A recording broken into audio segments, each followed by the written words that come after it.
Hello and welcome back to another episode of Teaching My Dad Football.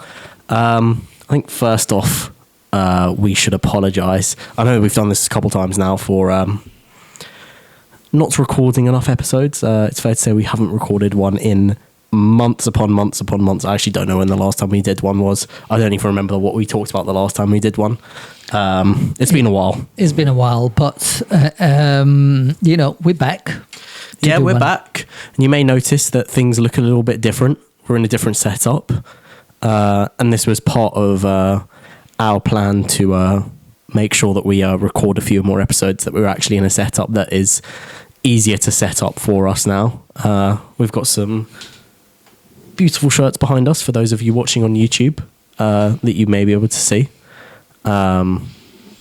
Betis top here and an old Italian shirt behind me.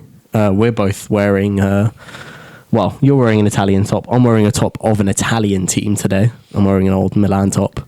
All right, and maybe we'll speak a little bit about Italy. We'll speak about Italy later. But at least one of the teams that we support, England in the middle, is still in the competition by the skin of their teeth. We'll get onto that as well. But as for that, I think we better get into talking about football. A bit different from our usual episodes where we usually talk about Premier League football, English football. It's June. Well, no, it's not June. It's July now. So it's Euro season. So we'll be talking about international football. A bit of a different thing for once. And away from Arsenal and the Premier League for once. Yeah, and obviously we already into it in the quarterfinals. And so... Yeah, we were meant to do one a little bit earlier in the tournament, just before the tournament started, but a few things came up and we weren't able to do that. But we're here now. It's at the quarterfinal stage. The quarterfinals, the first game is on Friday. We're currently recording this on Wednesday. So we'll give our previews of those games and we'll also just talk about the tournament so far, what we thought of it. And I think we'll start off actually talking about those games on Friday and on Saturday. Which one do you want to start? We'll start with... Well, actually, we'll go in order. We'll start with the first game, which is hosts Germany against what is now some people's favourite for the tournament, which is Spain. They play at 5 p.m. UK time on Friday. And what do you think? Because it's going to be a difficult game. So Spain, they now look like they are the favourites to win, and Germany is the host. Yeah, they're playing the best. They're playing the best football, that's for sure. But always when you're at home in a tournament, there's that bit of extra bit that you get from the crowd and just from being at home in a familiar environment for those players, that something about it will, in my opinion, I think it will be a very tight game. I don't think it will. I think what you're likely to see now, where we've seen some of the games earlier in the tournament, maybe between teams, lower ranked teams that were a bit more open, end-to-end football, we're getting into the latter stages of the tournament where I just think that open football is just going to be a lot less of a thing now. And in fact, actually, it's most of the games that have been the more boring games have been the games between the bigger teams, because typically the defences are better, they're more organised. And yes, while they may have more attacking talent, they're not going to maybe take as many risks going forward, which means less space open at the back. So having said that... But having said that, this game, Spain play very, very good football. We've known them for years now to play very good football on the ball, technically always really good. Their issue maybe in the past few tournaments has been scoring enough goals, but they seem to have that at least somewhat figured out. They've got on the wings, they've got Nico Williams and Lamine Yamal, who are both electric wingers, something that Spain hasn't had for years, since David Villa really. So over a decade, they haven't had one of those electrifying wingers, and they've both got them now at the same time on either wing. And they're a very strong team. I don't know how much you've watched of them. I don't know. I haven't watched, I missed a number of games. I haven't watched really. Yeah, you haven't watched as much as I have. So, I can't comment. All I can say is that having watched some of the games that both teams been engaged in, at least a little bit of them. Me personally, I think that Spain is nicer to follow. They play, yeah, they're easier on the eye. They play the best attacking football. Yeah, and so somehow between the two of them, I don't support either, but I would tend to believe that Spain has a better chance, and I would like them to go through. Yeah, it's a difficult one to call, really. I think when you're looking about how both teams play football, you'd probably say on paper you might favour Spain, but with Germany being at home, it's just one of those ones that's so hard to call. It will probably be a really tight game. I can't see either team, running away with it. It might, honestly, very well possibly goes to extra time, maybe even then penalties. So, and it's international football, and no one can really predict international football that well anyways. I mean, we all saw what happened yesterday between Austria and Turkey, where Austria were clear favourites going into the game, and yet Turkey went and won it. And we'll get onto them later. But, I mean, you just can't predict international football. So what do you think our prediction is for this game? But that being said, we are making predictions. I'm going to back Germany. I've said from the beginning that I thought they would win the tournament. And I'm going to stick with that. I think it will be close. I can see it maybe being a 2-1 Germany win, maybe winning in extra time. I'm going to go the opposite way, and I think it's Spain that is going to win, possibly 2-1, because I think we're going to see more than one goal. Yeah. I think there is maybe a bit too much attacking talent in both of those teams to not see goals scored. And so it could be even and they've more, looked like the best attacks. So it could be even higher score, but I think Spain has got a better chance to win, in my view. What score are you saying? Yeah, 2-1. 2-1. 2-1 or 3-2, one of the two. 3-2. I'd be very happy watching a 3-2. Right, who do you want to go? I think we've chatted enough about Spain and Germany. Yeah, we'll go on to the next quarterfinal, which is straight after the Spain-Germany game, which is Portugal-France. Big game. Me personally, I could be completely wrong saying this now. I think this is going to be one of the most boring games of the tournament. Well, the thing is that neither team has played. Neither team has played particularly well. I mean, Portugal had that game against Turkey where they scored 3 goals. But I mean, beyond that, France are yet to score a goal themselves from open play. Yeah, because they didn't score against the Netherlands. Against Austria was an own goal. Against Poland was a penalty, and against Belgium was another own goal. So, I mean, we've seen now that this French attack is lacking. They haven't scored more. It hasn't been more than a goal in a game for them. What do you think is lacking? Because obviously they've got good players. Something's just not clicking in that attack, and it looks like Griezmann isn't particularly having his best tournament. I mean, usually he turns up so well for them.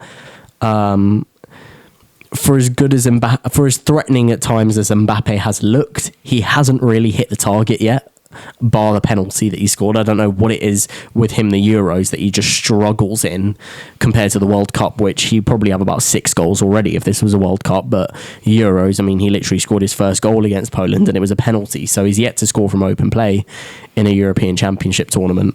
Who do you think is more likely to start playing better, in this game? Do you think Portugal? I don't think either team plays particularly well. Both defences are pretty solid. I mean, Portugal have a rock in Ruben Diaz and then have all the experience next to him in Pepe. Fullbacks wise, they're not the most defensively solid in Cancelo and their left back, I've forgotten the name of, I can't remember, he plays for PSG, Nuno Mendes. They're not the most,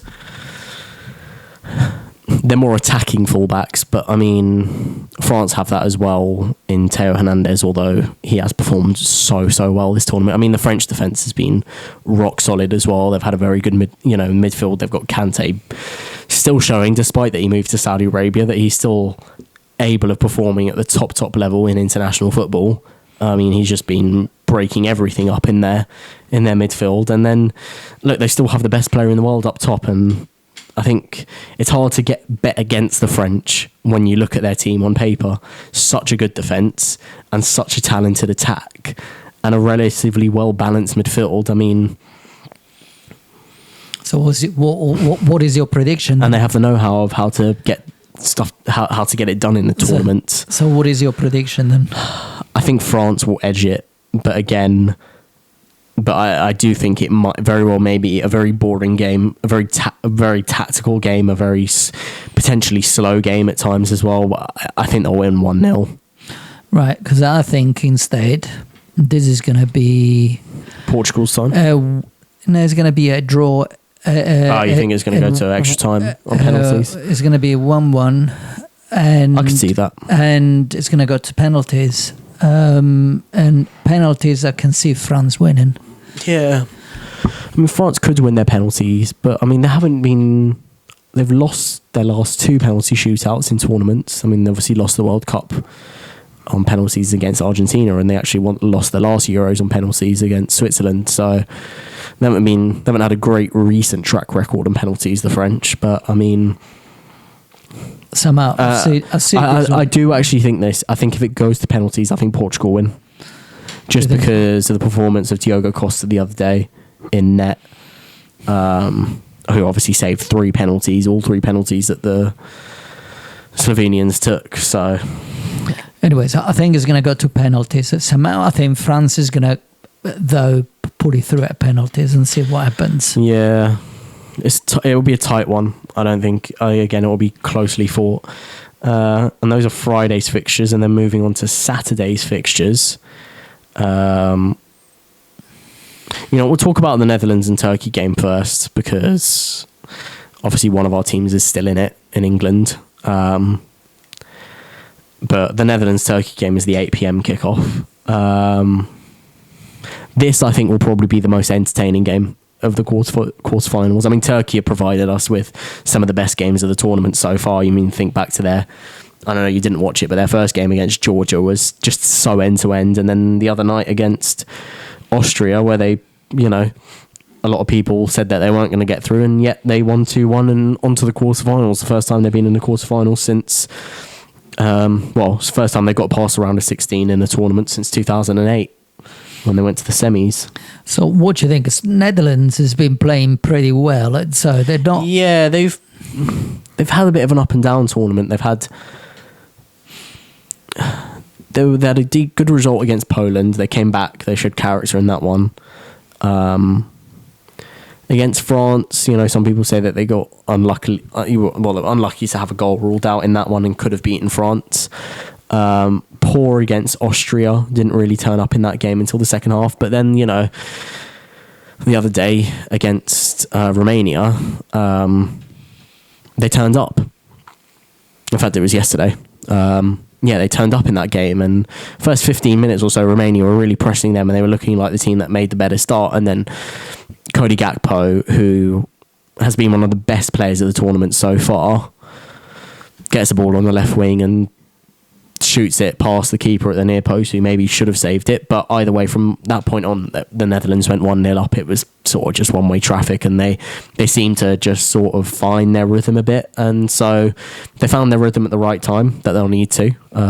Again, similarly for them, it's the first time they've reached a Euros quarterfinal since 2008, just like their opponents. So what do you think is going to happen? Now, bear in mind that, Turkey's goalkeeper is, Yeah, I mean, pulled off save of the tournament, surely, the other night. So, he obviously is on a high, and I'm pretty sure his performance will continue to be pretty good. So what do you think is going to happen? Again, I think it will be an open game. I think it will be potentially a high-scoring game. The Turks have looked really good on set pieces so far, and they've also shown they have some quality to score from outside the box as well. One thing I have noticed, though, is that going into the knockouts, the spectacular goals have sort of faded out as something you see more in the group stage, and once it gets to the knockout stage and teams set up a lot more defensively, that you don't see as many opportunities for the outside of the box screamers. But there may still be chances for them to take those shots. I mean, they already had 2 in the George game, but I mean, it will almost be like a home game for them because there's so many Turkish people in Germany. So what do you think? It's difficult to call. The Netherlands have been a bit up and down, but they still have so much quality, and they defensively are pretty good as well.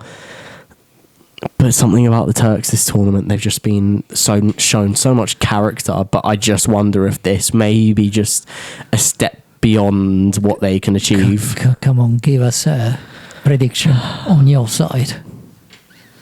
I'm going to go 3-1 to the Netherlands, which will leave the Netherlands in the semi-final. I'm going to go the opposite way. I think it's going to be a 2-1 to Turkey. Bold claim. Yeah, so we'll see who's right. We'll see who's right. We'll see what happens. And then finally, moving on from that game, England. God, this is going to be a difficult one. Against Switzerland, and we will talk about Switzerland. They beat Italy in the round of 16, and pretty convincingly so. I mean, we both watched the game, not in the same place, not even in the same country even. But from the Italians, a pretty shocking performance in that game. It was expected, though, given that the previous game was equally pretty bad. And so I think the expectations were low. Yeah. And but the performance on the day against Switzerland was, beyond belief how bad it was. I can excuse lacking quality, but the performance on the day was just lacking any character, and that's just something so just unexpected of Italian teams of the ever really to lack character in those games. We've seen them miss out on in the World Cups recently, but at least in those campaigns where they've missed out on the World Cups, they've looked like they've shown passion. They've just maybe not got it quite done, not shown enough character to get to the World Cup. But I mean, in this Euros, they just look like a complete lack of fight, really. Is a bunch of knackered, not particularly good, pulled together team. Yeah, I do wonder if maybe Spalletti wasn't the right choice for the managerial position. As good as Napoli were last year, I do wonder if maybe his setup isn't quite suited to national football. We have less time to spend with players and whatnot, but I mean, that would be something for the Italian FA to decide whether they keep him or not after this tournament. Well, I think they haven't got much time to decide what they're going to do because the qualifiers for the World Cup. Yeah, the qualifiers for the World Cup are about to start, and I think my expectations are even for that qualify on the loss side, and it would be quite a big shame if. I can't see Italy missing another World Cup. I mean, given that it's a 48-team tournament now as well, it'd be very difficult for them to miss it. Well, let's hope that they don't miss it because they improved a lot. But, expectations were very low, and similar to the other team that we support, England, when they went into, the last game, expectations were somewhat a bit on the low side because the team is not performing well. Performing well. No, not at all.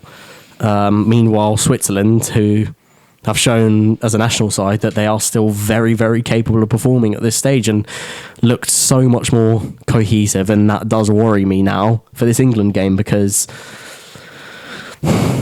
Southgate has to change something. I mean, I saw in the press the other day that apparently he's potentially going to play a back five against Switzerland, which, I mean, in that case, I'd imagine that you'd have to start Saka at wing back, but he'll probably play more as a winger. But I mean, I do wonder what that means, for his forward line, who he's going to select. But isn't a back five a little bit of a solution that is going to ask Switzerland to come in and press and score? Yes. it might mean that England set up a bit more defensively and a bit more happy to soak up pressure, but I still do.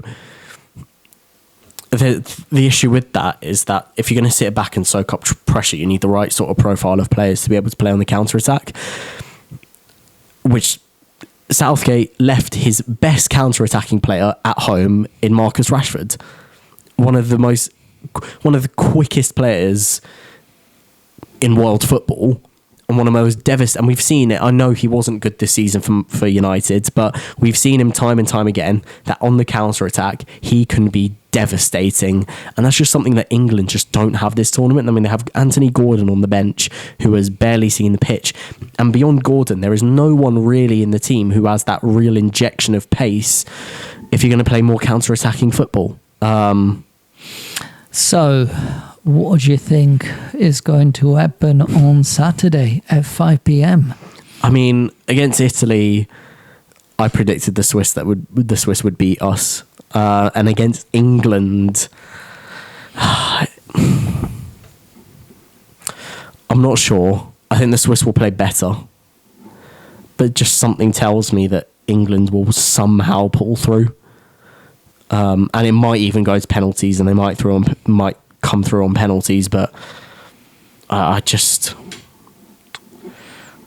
can't see it being another good performance from England. But I mean, it has been proven in this tournament, you don't necessarily have to be performing that well to be able to get through. You just need to be able to keep a tight defence like Turkey did against Austria, and be able to just sort of maximise your chances at the other end. And, it might take another Jude Bellingham overhead kick in the 96th minute to send it to extra time, but if that's what you got to do, that's what you got to do. Unfortunately, England will probably have to rely, because of the lack of balance in the team, will probably have to rely on individual brilliance to win them the games. So what do you think the score is going to be on Saturday? I'm going to go 1-0 after extra time. I think it'll be 0-0 after 90 minutes. I think it's going to be 2-1 after extra time to England again, and I'll tell you why. Will it be 1-1 at? So it's going to be 1-1 at the end of the 1-1 at the end of, and then 2-1 in extra time. Okay.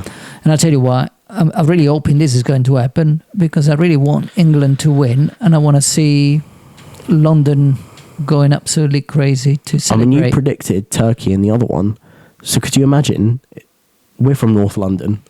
There's a lot of Turkish people in North London. Could you imagine an England-Turkey game in North London might set North London on fire, to be honest. There would be riots in the streets. Let's hope not. But, my dream is to see England celebrating, a major win. And I think, these Euros will be quite a great opportunity. But at the moment, expectations are on the low side, but I think that on Saturday against Switzerland, they're going to pull through. They're going to win by an extra time. Okay, and that means now, we'll then talk about our own brackets now that we've created. So you've said a semi-final between Spain and France. Who goes through in that one? Spain in the final. And a semi-final between England and Turkey. Who goes through? England. So a Spain-England final. And you think? England. You heard it here first. England's winning the Euros. I don't think that happens. I said that Germany are going through and then France are going through. And that is a really tough one to predict, Germany-France. But again, I just think the home advantage takes Germany to the final. And then a semi-final between England and the Netherlands. That's tough. I do think England get to the final, but I think Germany beat England in the final. And I don't want to say that, but I just think a home tournament, I think, will carry Germany to European Championship. Unless, if that is the final, we may have another, the thing is all over, It's all over now. Yeah, I mean, you never know. It could happen again. We don't know. I mean, the only time that England have played Germany in a final, it's been success for England. So you don't know. But, I mean, that was on English turf, that one.